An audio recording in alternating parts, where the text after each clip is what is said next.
on how to write a surgical paper. My name's Tim Lane. I'm a consultant neurologist and I work at the Lister Hospital in Stevenage. And there are two trainees who know a little bit about writing papers, and they're with me this evening, and I'll let them introduce themselves. On my right is Deborah. Hi, I'm Deborah. I'm an ST3 in vascular surgery in the East of England deanery.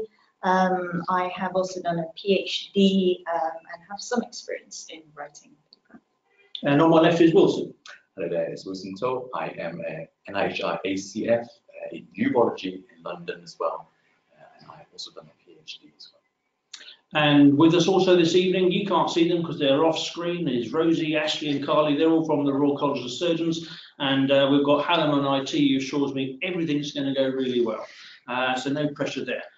Little bit of housekeeping. If you hear a fire alarm, don't panic, you're at home. Okay, it'll be us that are exiting stage left very quickly. Before we start, however, I need just to make a couple of acknowledgements. Much of what I'm going to say this evening is based on the Royal College of Surgeons course on how to write a paper. This is really the brainchild of Derek Alderson, who's now president of the college, and it was a collaboration between the British Journal of Surgery and the Royal College of Surgeons. Now, if you're looking at your screens now, there's a picture of us. If you want us to look slightly smaller, you can minimize us and you can enlarge the slides. If you've got some burning questions, you can start sending them in even now, but we'll be answering questions a little bit later on this evening. So we're in the Vickery Room in the Nuffield building, which is the building adjacent to the Royal College of Surgeons. Why? Well, this is what the Royal College of Surgeons looks like just a minute ago, so it needs a little bit more work done. It's in the middle of its 2020 reconfiguration, and so we thought we'd stay in the Vickery instead. It's a little bit more comfortable. So what are we going to cover this evening? I'm not going to make any apologies for rattling through some slides because this webinar is going to be uploaded onto the RCS website at some stage, and so you're going to be able to look back at this with a little bit more leisure time to go through individual slides. But we're going to cover why write a paper, how you go about finding something to write about, and what you can write about yourself. Then we're going to run through some basics of academic paper writing, how you write the abstract, introductions, methods, results and conclusions, and we'll go on to the sometimes sticky issue of authorships. We'll talk about how you go around selecting a specific journal for your submission, talk about impact factors, and all important dealing with revisions and rejections. We'll also touch on dual publications and the issue of plagiarism. I think if you take just one thing away from this evening, it's the best way to get a paper published is actually to write one. There's so many people who say it's been difficult, I've never had a paper published, but they've never actually got around to publishing a paper or writing one themselves. And it's a bit of evolution. The first paper I ever wrote was a case report as a houseman, equivalent of a foundation trainee nowadays, and it took me nearly 2 weeks. At the end of my training, I can remember going home, writing a paper and submitting it all within the course of an evening. I didn't get any cleverer in that time, I just got used to the process. It's a bit like evolution, and as you evolve, you get better. You see from the slide that some people turn to the dark side. I'm not talking about plagiarism, I'm talking about becoming an editor. And it's been my privilege of being an editor of the Royal College of Surgeons Annals Journal for the last few years. It's been published for almost 70 years, and Sir Cecil Whately was its first editor-in-chief. Editors know everything. They've been there, done that. They've tried all the tricks you're going to try to get your papers in, so you need to be honest with them. But they've also had quite a few papers rejected themselves, and so they're going to be sympathetic to your plight, and they'll help you for your papers to do the best. So let's start off. Why do we write a paper? Well, we write papers for altruistic reasons, really. It's all about sharing experiences. If we do something and it works and it goes well and patients benefit from it, we want to tell everybody else about it. If things don't go so well, it's just as important to allow people, other people in the surgical fraternity, to know what doesn't work well. We considered this issue in the Annals a few years ago, and this is what I wrote then. We'll learn and gain succour from each other's successes and failures, a result of the candid dissemination of surgical results. But I'm not going to sit here this evening and tell you that's the main reason that you've logged in this evening, because the main reason that most people start writing papers is because it's important. It's important for career advancement. When you're applying onto a core surgical training program or a higher surgical training program, one important part of shortlisting is the number of publications you've had. There are points for it. Even during the interview, it's an insignificant part of the portfolio station. There was a webinar a little while ago on preparing your portfolio, and if you haven't seen that, I suggest you look into that as well, because that touches on how you improve your portfolio. Some people, like my colleagues here today, have academic career aspirations. But even if you manage to get through the whole of training without having written a paper, most surgical SACs will insist that you've been first author on at least 3 papers. This isn't an artificial hurdle that they put in. It's an important aspect. You can get given an outcome 6 with your ARCP, but if your liaison member doesn't recommend you for CCT, you won't end up on the specialist register and you won't be able to practice independently as a consultant. The importance of writing a paper is so that you can then go on to critically appraise papers, because for the rest of your career, you're going to need to update yourself, and you'll do that by reading papers. And you need to have those skills which allow you to assess the significance of the papers you read. Finding something to write about always seems the most difficult thing. Where do you start? Most people think that the only chance they've got of writing a paper is if they happen to be at a major London teaching hospital. I don't think that's the case. Most of the papers I've written in my career have been written from small district general hospitals.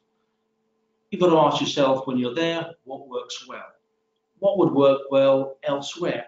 Is there something else that you can take with you and share with other people in other hospitals? Is there something you've seen there which works well? Is there a particular point of technique that one of your bosses is particularly good at that you could share with other people?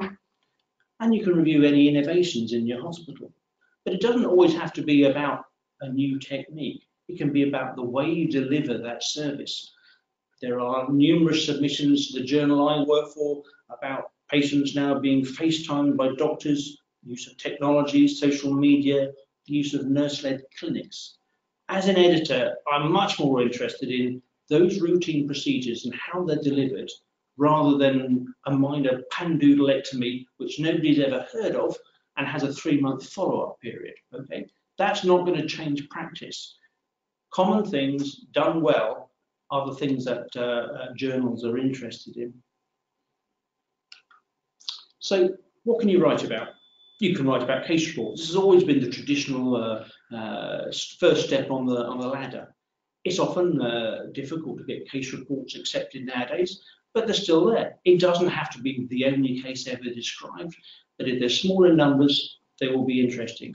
If you're lucky enough to have several cases which are similar, you can write a case series. This gives you a chance to explore the management of a large number of patients, and this, if you like, gives some significance to people who read your case report or case series and how rare or difficult conditions are managed.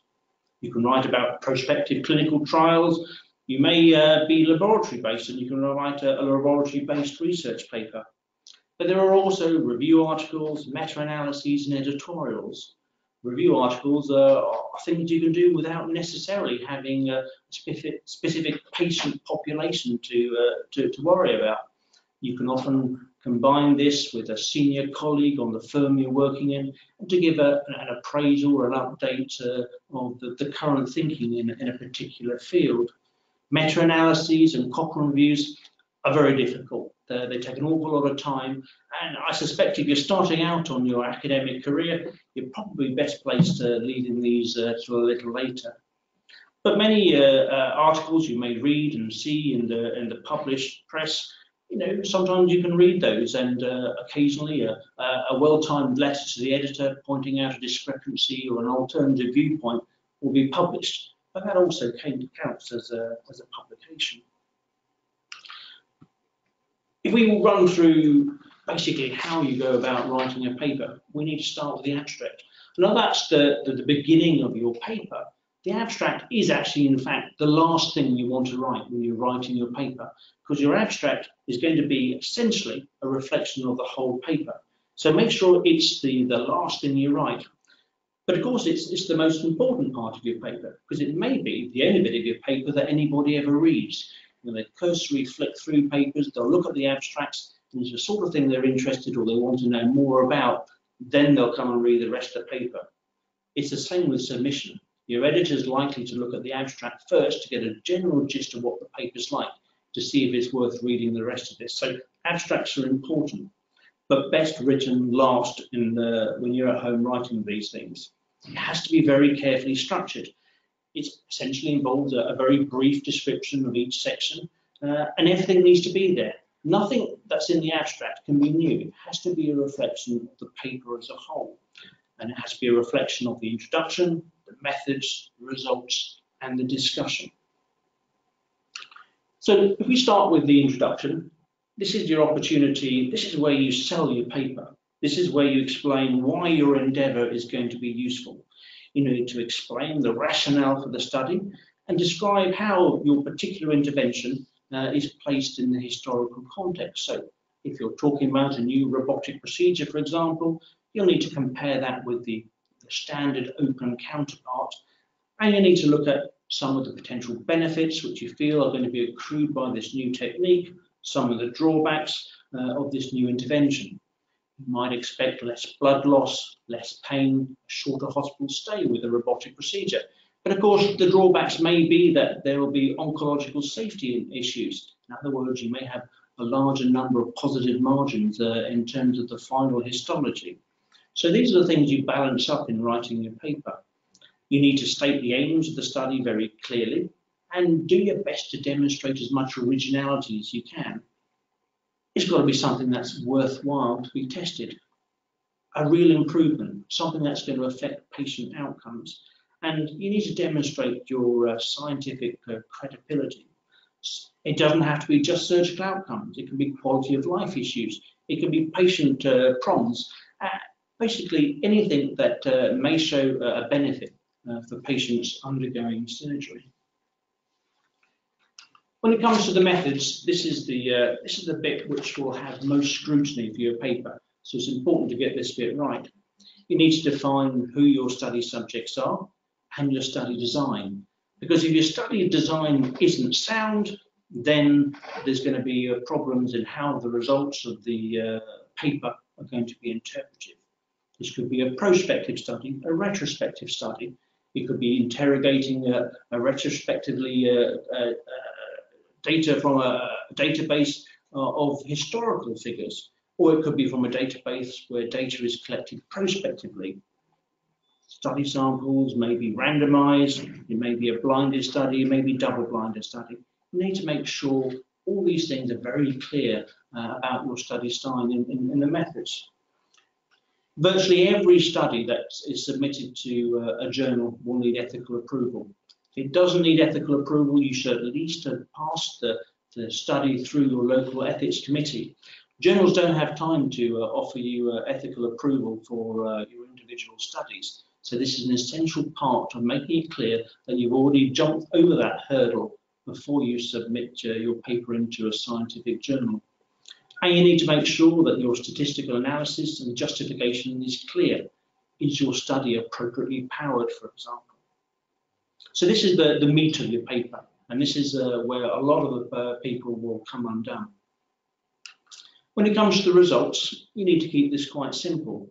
Most of your data being kept in tables and figures. And if they are nicely demonstrated in tables and figures, they don't need to be repeated. You don't need to repeat them in your results section again, but you do need to concentrate on the relevant bits of data, and you concentrate on those new bits of knowledge that your study has thrown up. If it doesn't show what you thought it was going to be, it doesn't really matter. It may challenge the accepted wisdom of your particular what people assume is going to be the outcome of these results. It's just as important, even if it challenges the accepted wisdom. When you come to your discussion, this is your chance to provide an interpretation of the results. And the most important bit to discuss here is the primary endpoints. You need to look at the evidence for the conclusions that you draw, and you need to draw some comparison with the existing literature.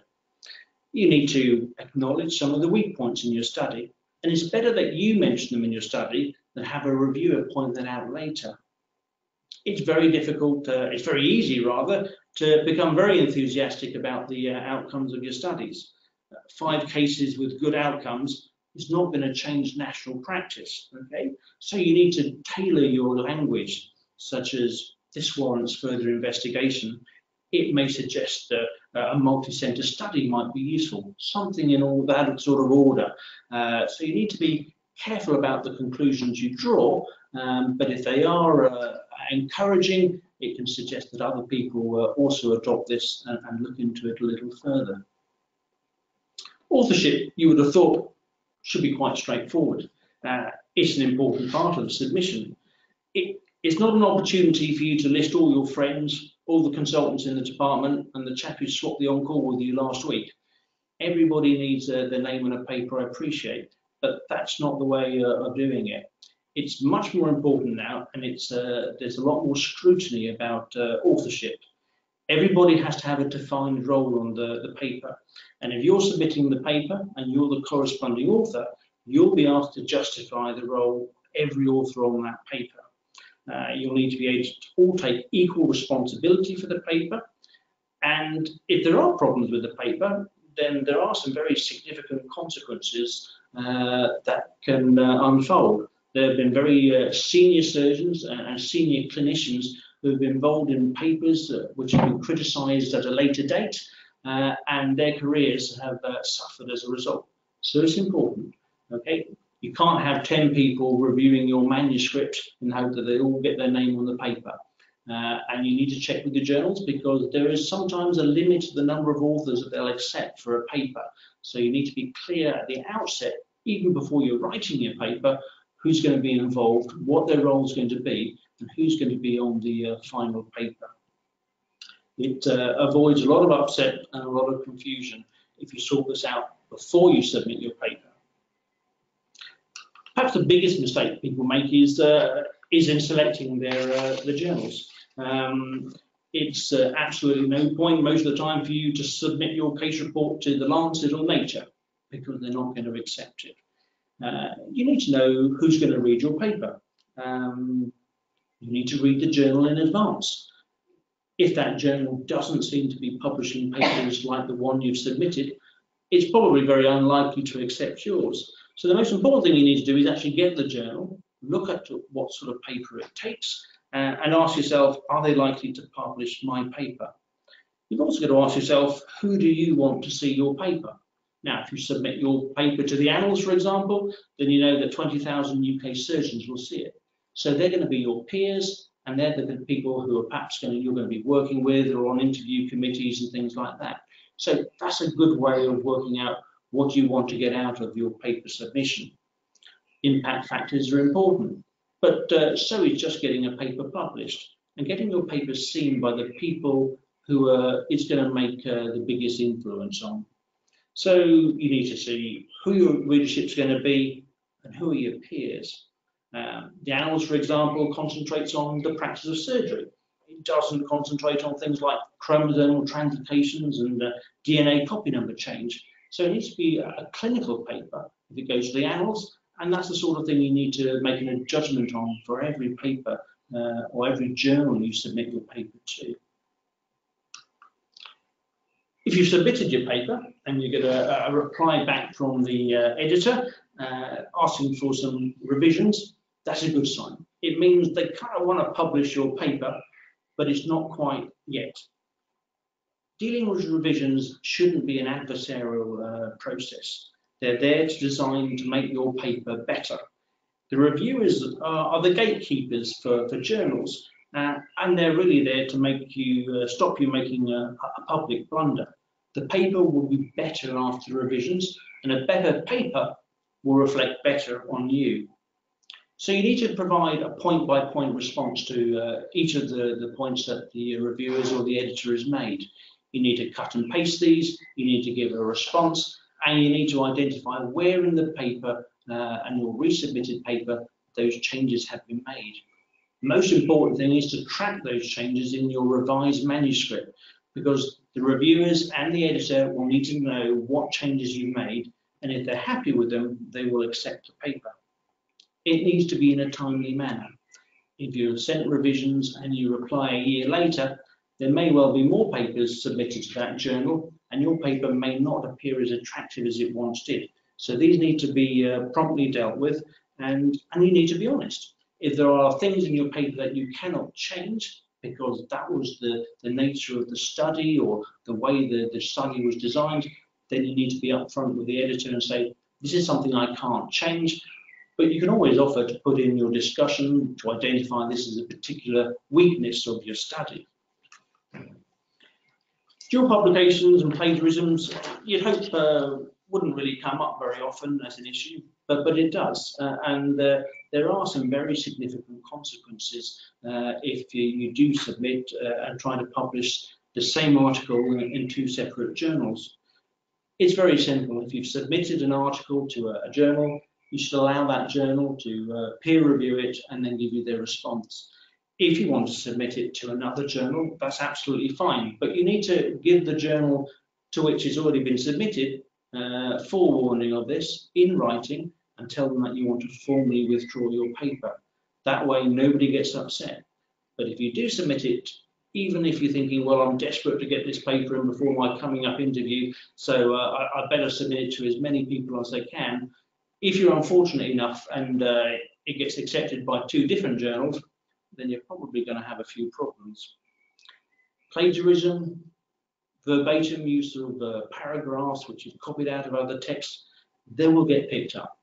Every editorial publishing system uses software, and it will match phrases and paraphrasing. It will get picked up. So you need to make sure that you haven't cut and paste text from other articles, because it's a very easy thing to pick up nowadays. Research ethics we've touched on beforehand, and is very important. And those are the sort of things you need to have sorted out even before you've started your study. You need to make declarations of conflicts of interest. It doesn't make your article worthless. You just got to make sure that if there is a potential conflict of interest, you've made everybody aware of that, and then it's up to the individual to make a decision about whether or not that thing then may have clouded your view or your judgment, or indeed your conclusions that you've drawn from the study. So that was a whistle-stop tour of how to write a paper. So it's probably a good time just to run just briefly through what we've been through and give you a little summary of what we've done. Most important thing is to concentrate on your immediate clinical placement for ideas. It's what the educationalists call planned happenstance. There is data there. There are things you can there. Instead of looking or waiting for another job to come up, try there. There will always be something to publish. You've just got to look hard enough for it. And when you have written your paper, carefully select the journal and tailor your study and the way you write the paper to that journal's particular characteristics. You've got to ask yourself, who do you want to read this paper? Do you want your surgical colleagues in a clinical setting to read this? If you do, then you need to send it to that journal that deals with clinical issues. If you want to write a scientific paper and you want to write this for the scientific community, that's where you need to focus your study. Most important bit of advice I give anybody is, if you've written a paper, the one advantage you have is that you've got lots of colleagues. Okay, you have registrars, you have senior registrars, you have consultants. They're all happy to reread and read and adjust your manuscript and give you some advice.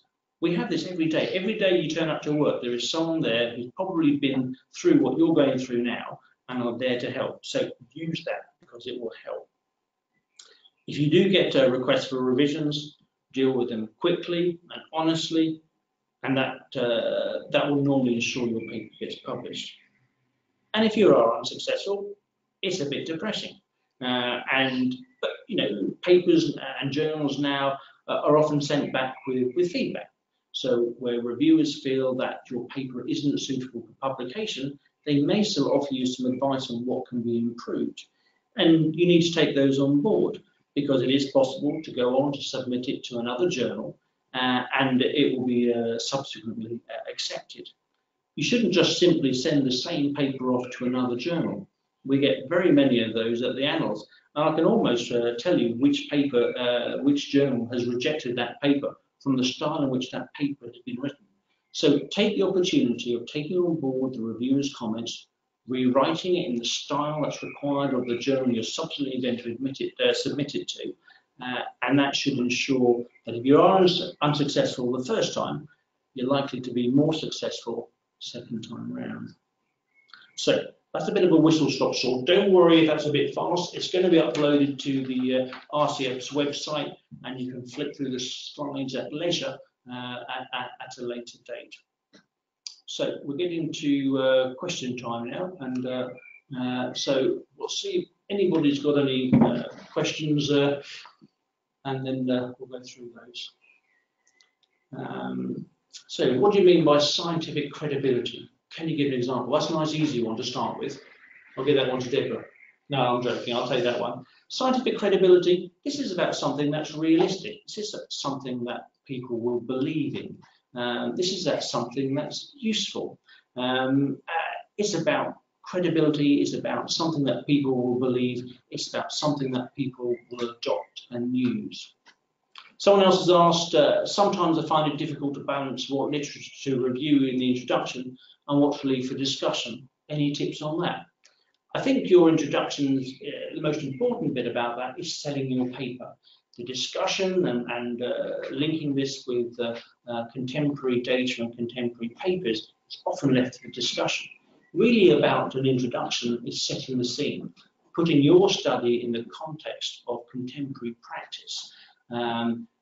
Where you list other papers and outcome data, you can compare that in the discussion in a little bit more detail. Another question here is, as a foundation trainee, is there any specific publications I should try to get my paper published in? Well, actually that's useful, because I think one way we could have asked that question is we'll get Deborah to perhaps tell you a little about her first attempt at a paper and how she went about finding something to write about, and how she set about trying to find a journal to publish it. So actually my first paper, it took me a bit of time to start writing, and I actually managed to write my first paper at the end of my CT2 year as a core surgical trainee. So it started, basically I was speaking with a registrar, a very senior registrar, Ed, who's the first author in this paper, and I was actually looking for an audit to do. As you know, as part of the ARCP process, I needed to do audits, and he had an interesting project, which ended up in this paper, which I was very lucky to be part of. It was published in colorectal diseases. Now, I think one of the tips I would give is speak to the registrars, as Mr. Lane said.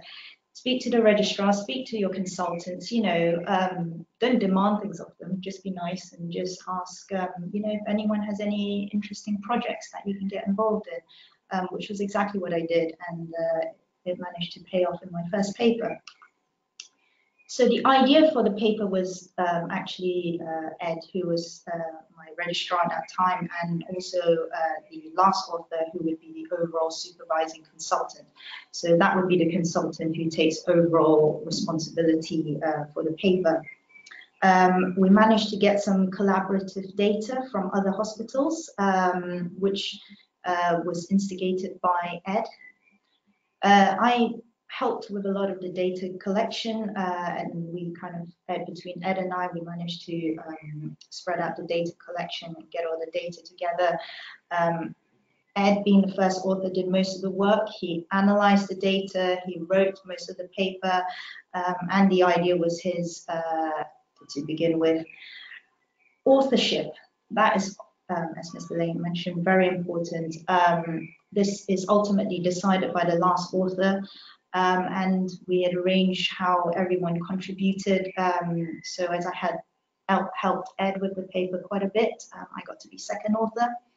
But it is obviously very important to make sure there's some discussion to make sure that people understand exactly where they will go in terms of authorship.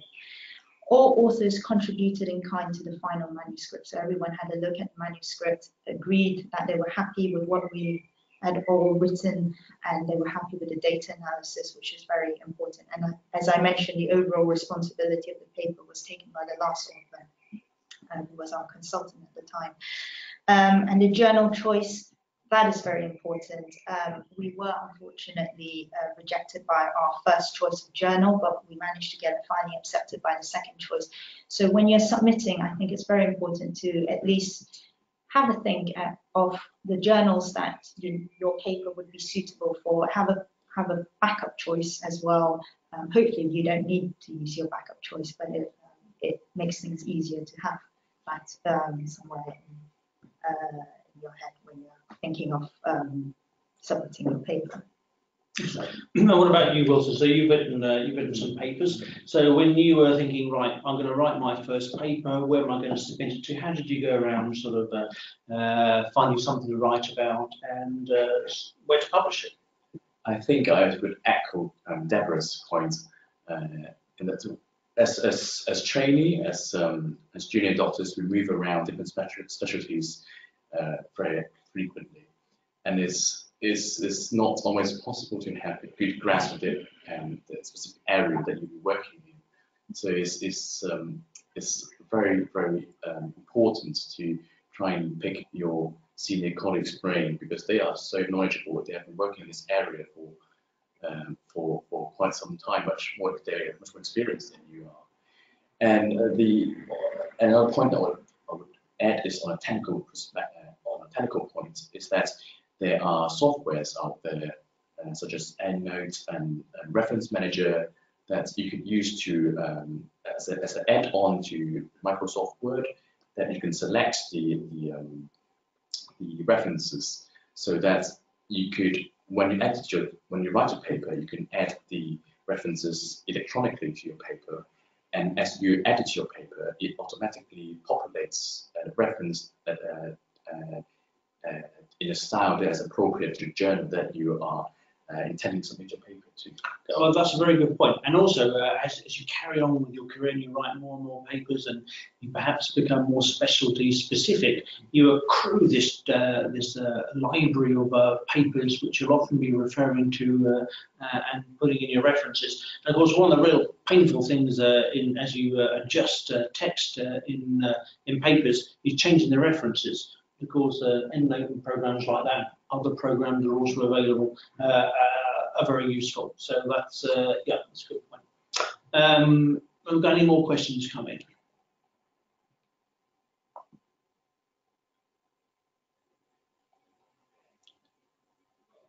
So next question says, if I want to have a paper published in time for core training interviews, I'm an F1, how early should I start submitting to publications? And what is the time frame? The answer is now. Okay, after we've finished, go and put the kettle on, make a cup of tea, and start writing now. Okay, actually, time frames in terms of getting things published are much better than they used to be. It's mostly because there's a number of electronic portals where you can submit your paper. Scholar One, OJS, there's a number of these are available. And it means you can email your paper in, it's then electronically sent out to reviewers, and turnover time in terms of having this reviewed is pretty quick. The problem comes if you need revisions, because those revisions need to be done, they need to be re-reviewed. But even so, even if a paper is not actually published by the time you turn up for your interview, almost immediately nowadays that papers have been accepted, they're typeset and they're published online, and that counts. If you want to put something in your portfolio which says you've had a paper published, then that's fine. You can put in a letter of acceptance from the editor, and that will also count. So it doesn't really matter if it's not actually been published in paper in a journal, so long as it's been accepted. But the timescales are sometimes quite long, and so the earlier you do this, the better.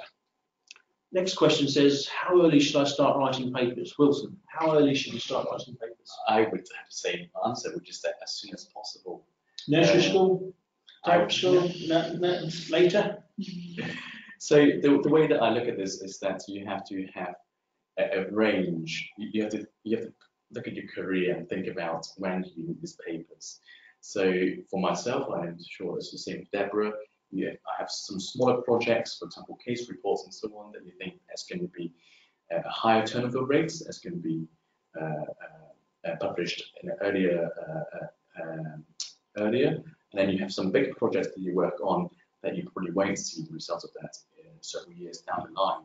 So I would say start as early as you can, but also think about the time points of your career. For example, when you're applying for your next job, the critical points such as applying for core training, applying for registrar numbers, applying for being consultants. Those are your key career points where you want to maximize your outputs from the work that you put in.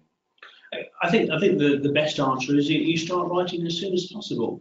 Whether or not those papers always get published doesn't matter, because you're learning all the time and you'll get better. And if you carry on for long enough, you too one day might be Darth Vader. So it's something to look forward to. The next question is, how many publications is a good number for my core application? Right, Deborah, how many do you think most of your peers, when they were applying for core training, had papers? I think quite a few of them had papers. I must admit, from my own personal experience, I didn't have a paper. But I had other bits that I was getting involved in. I think if you can get at least one paper for your core surgical training interview, that's already, that's already very good.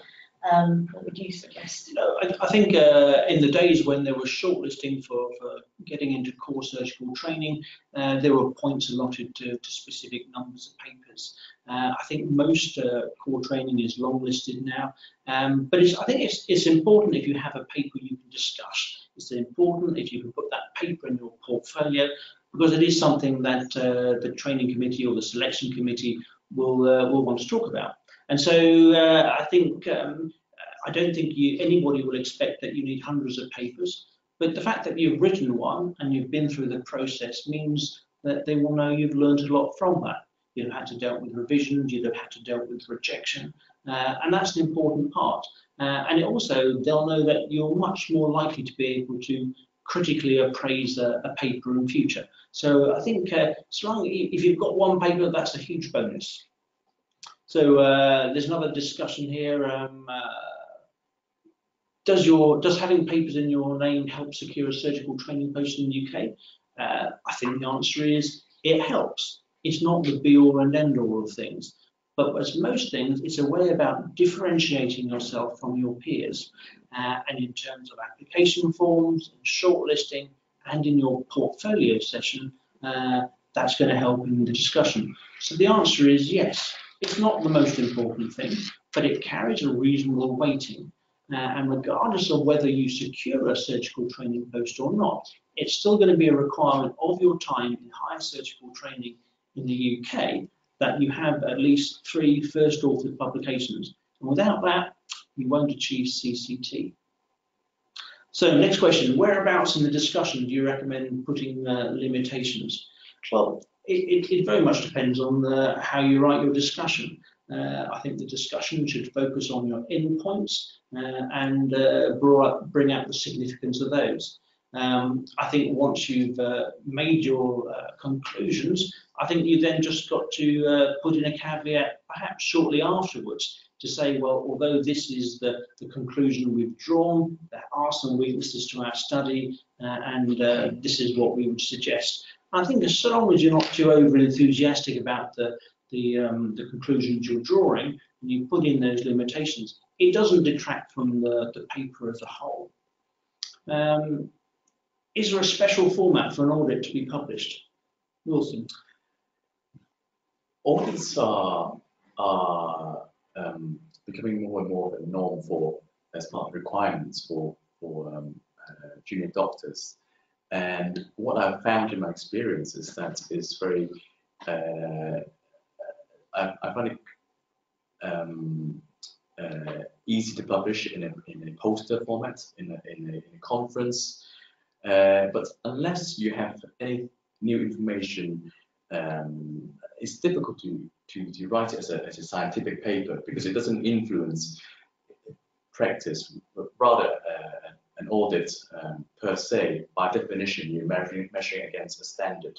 So of all the mandatory audits that we're sort of required to do in the UK now, do you know anybody who's had any of those published? I quite often use, I mean, I've seen a lot of people using them as springboards, for example, in Deborah's case, to go on to, when they extend this audit to a more extensive study, then to write it as a paper. But what about, have you had much success in getting other audits published? My impression is very difficult to get single centre audits published, because if you've done a local audit in your hospital about something or another, you can probably guess there's 100 other people who've done it in 100 different other hospitals, and all had the same idea to submit it for publication. Well, the paper that I just talked about, we actually very luckily involved another hospital, because I was working at Norwich, Norfolk and Norwich Hospital then, and it just happened that Ed knew Mr. Easterbrook in Queen Elizabeth Hospital in King's Lynn, so we managed to get their data as well. So it made our data set more, and it also incorporated, you know, 2 different hospitals, sort of their way of dealing with. And I think that's a very important point, because as trainees, you'll know other trainees in other hospitals, and if you come up with an idea and you've done an audit, but you can then get 6 or 7 of your colleagues to all do the same audit locally and present this as a multi-centre audit, then it's going to be much more powerful. Many of the training organisations sometimes will collate figures. We've published some of those in the annals in the past about numbers of endoscopy that the average trainees do and things like that. But because it's on a national level, it carries with it an awful lot more significance rather than just a useful audit in a local hospital. It doesn't mean it's valueless. It's very important for that particular hospital. But if you're going to draw something, draw conclusions more nationally, then it does need to be from more than one hospital. Can I just say, in relation to that, with other trainees, in fact, there are several specialties. I know vascular surgery, there's Vern. It's basically a research network. If you have a good idea for a project, what you can do is put forward to your other peers in similar, in all the other hospitals who are based in other hospitals, and you can get their data and then get a paper out. It could be an audit, it could be, but there are research networks sort of between trainees, and it's worth trying to get to know, obviously, your specialty. I know about the vascular ones because I'm a vascular trainee, but there will be similar ones. So there's a fellow urologist, Burst, and I think that's Burst for urology, but there's also one for medical students as well. So that medical students are also getting together and doing multiple centre collaboration. Yeah. So even medical students at your stage, it's, you can start forming those collaborations, and that will help. So another question, is there a minimum number of cases to write a case series? I think it's probably 3. I've certainly written them myself, and I think there needs to be a minimum of 3. And so as long as there's 3, I think that will count as a case series. Next question. Whilst writing a paper, if you find that someone else has recently published on a very similar topic, is it really worth continuing to pursue? Well, I think you should allow yourself at least a moment to curse, but I wouldn't necessarily stop, because when you're taking all these things together with Cochrane reviews and other meta-analysis, it all adds to the wealth of knowledge. There's more than one journal you can publish in. And the reality is, if one journal has accepted one meta-analysis, there'll be another one equally willing to accept yours. So no, I think if it started just because something's been published, you shouldn't give up. Carry on. Yours may be just as good and have just as much value.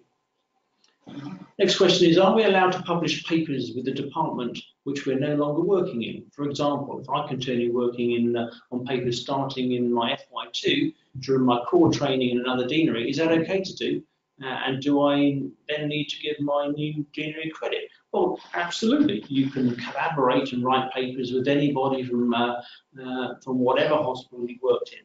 I don't think that's a particular issue.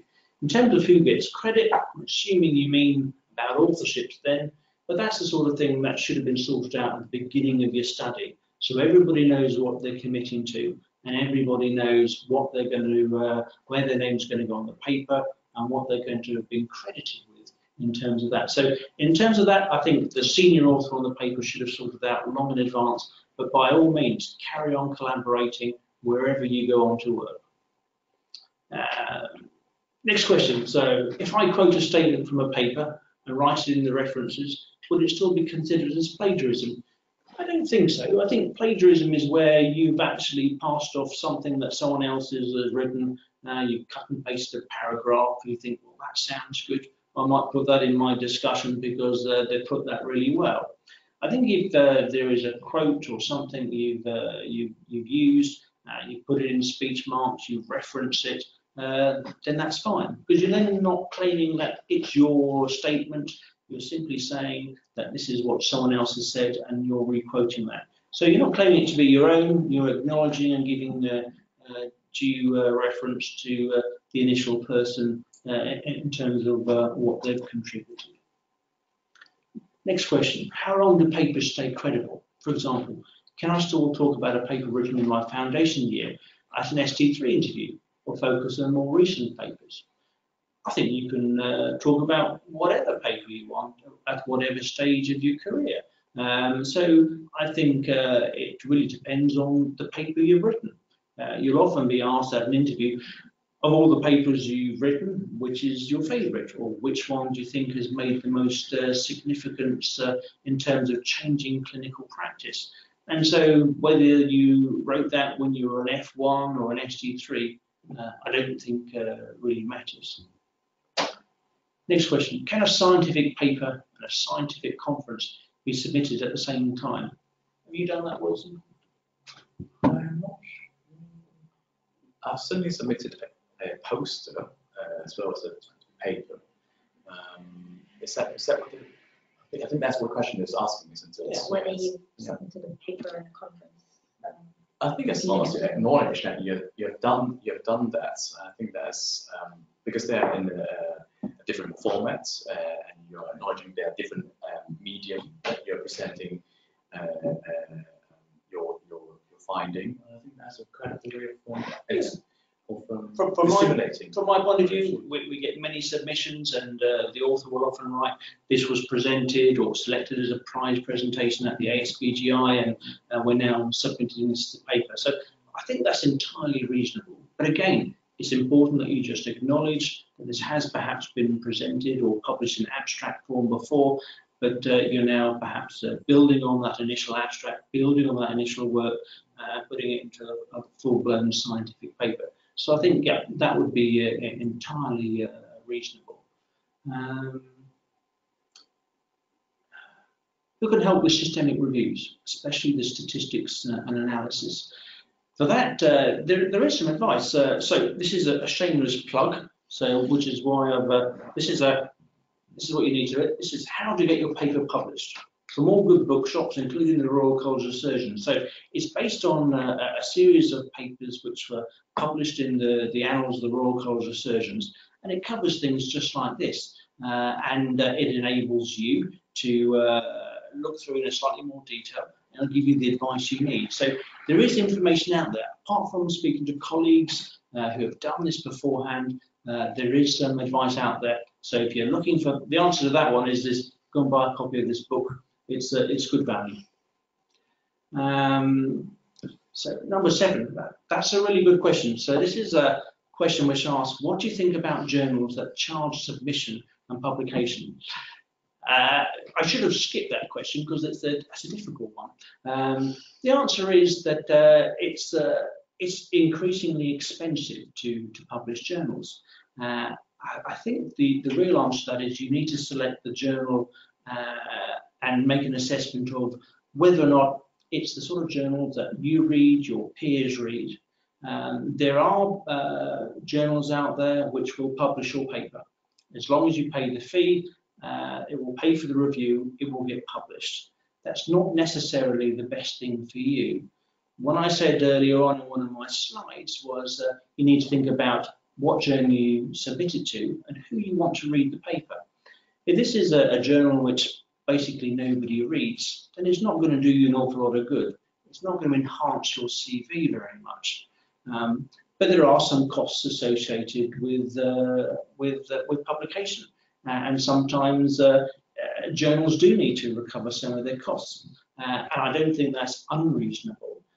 It's just whether or not this is really a courtesy publication or whether it is a genuine peer review process and a selection of the appropriate paper. So I think you need to be careful, and you need to be just select the journal and make sure it's the sort of journal you want your cherished paper published in. Next question: how many papers would be expected for an ST3 portfolio or for an academic clinical fellowship interview as well?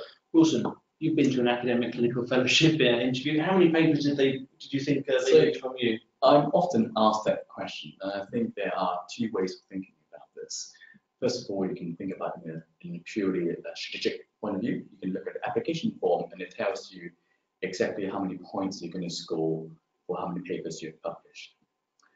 But I think for a more holistic approach, I would think about more quality than quantity.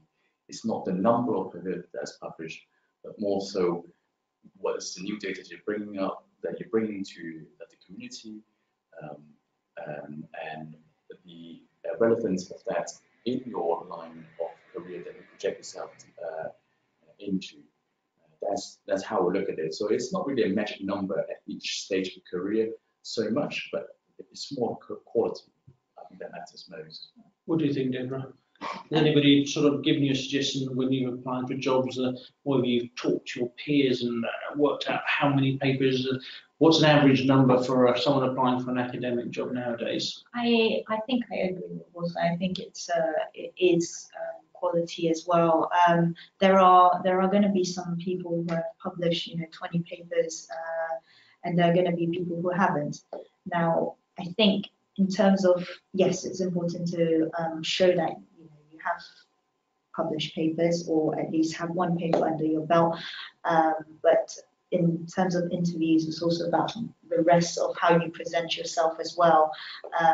All of these count towards points to get you your ultimate job or your dream job. But I don't think there's a magic number, so to speak. I think you just have to, be able to tick all the boxes to get you the job. And of course, things have changed. So in my day, when I went along and was successful at a higher surgical training interview, they asked me that if I'd published any papers, and I said no, but I said I was thinking about writing one. On the basis of that, they earmarked me as a potential academic. I didn't actually have any papers published at the time, but that just shows you how things have changed over the years. Someone's asked a question about recommendations and how you could go finding about a decent case report. How do you think you'd go finding a case report? I can't say I have a particular strategy, but I think that if you are a good trainee, in that you are attentive and looking after your patients, you quite often pick up things that are unusual, and you could discuss that again with your registrars and consultants. Certainly look in the literature to see there's been things published. That will give you a good idea whether this is worthwhile to pursue. What about you, Deborah? Do you have a strategy? Do you have a plan?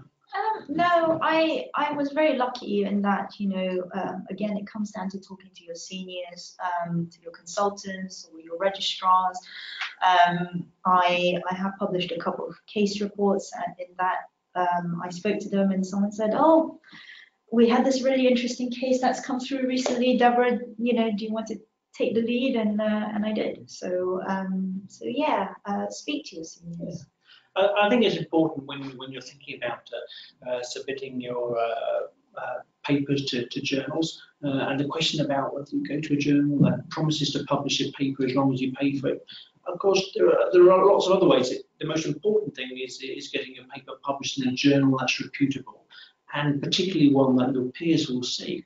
Now, if you're a trainee, for example, and you're a fellow of the Royal College of Surgeons, and you submit your paper to the Annals, then if you're a first author on that paper and you're selected as the best paper that year published, you'll receive the Successful Weekly Medal. And it's something that the Annals publishes and presents every year for the best paper published in the Annals. So when you're trying to select what journal you're going to publish your papers to, if you're a fellow of the Royal College of Surgeons, if you're a numbered trainee, whether it's a foundation, core or higher surgical trainee, and you submit your paper to the Annals, then you've got a chance of winning the Successful Weekly Medal, and that's awarded by the President every year. So that's an extra incentive, perhaps, to publish your paper in the Annals. Not that I'm biased or anything. And last question, it's how do we define conflict of interest? What do you think? How are you going to answer that one, Deborah? So in my research, when I was doing my PhD, I did a lot of work on medical devices. And conflicts of interest, there were quite a few conflicts of interest. So if a medical device company has sort of given you money, even if it's not to, not specifically for your project, you do have to name it as a conflict of interest because you've represented their name, represented how they do things. So that is a conflict of interest, especially if you then publish a paper on a very similar matter to that. I think you just need to question yourself, really. And if you think you're going to gain a pecuniary advantage by something being successful, then it doesn't necessarily mean that paper is then worthless. But I think you've just got to make everybody else who reads that paper aware of it. Being open and being honest is the best thing. I think you just need to ask yourself that question, and you'll probably know what the answer is.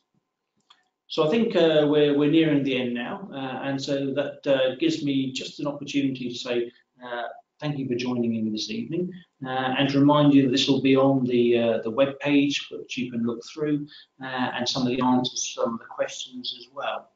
I'm also going to take the opportunity of just running through some events that are coming up in the next couple of weeks or so, which you might be interested. Firstly is the Global Surgical Frontiers Conference in London. This is set to be a major event, and I would really recommend going to this. It's about anybody, and it's for anybody who's really interested in global surgery. There's going to be workshops, it's going to deal with first responder scenarios, and there's a huge number of international speakers coming along. So it's going to be very well attended, and if you've got an interest in global surgery, then that's the place you need to be on the 15th of June. On the 29th of June, there's a session on improving your academic profile. There are some absolutely stunning speakers there, I know, because I'm one of them, and I would also recommend that. So Derek Alderson's going to be there, Fiona Mint, myself. It's not just about writing a paper, it's all about overall improving your academic profile. And then on the 13th of July, there's preparing for consultancy, and that's another session that's being held here in London. It's sort of essential fodder for anybody who's coming towards the end of their higher surgical training, who's thinking about applying for a consultant job, and it's going to take you through the whole process from job planning to how you pick your job, how you work with new colleagues, and finding out what's the best for you. So if you're at that stage of your career or just a little bit earlier and you want to start preparing or thinking about becoming a consultant, that's where you need to be on the 13th of July. So I think if you want to find out more information about all these upcoming events, then you can log on to the website at www.royalcollegeofsurgeonsengland.ac.uk. And thank you once again for joining us.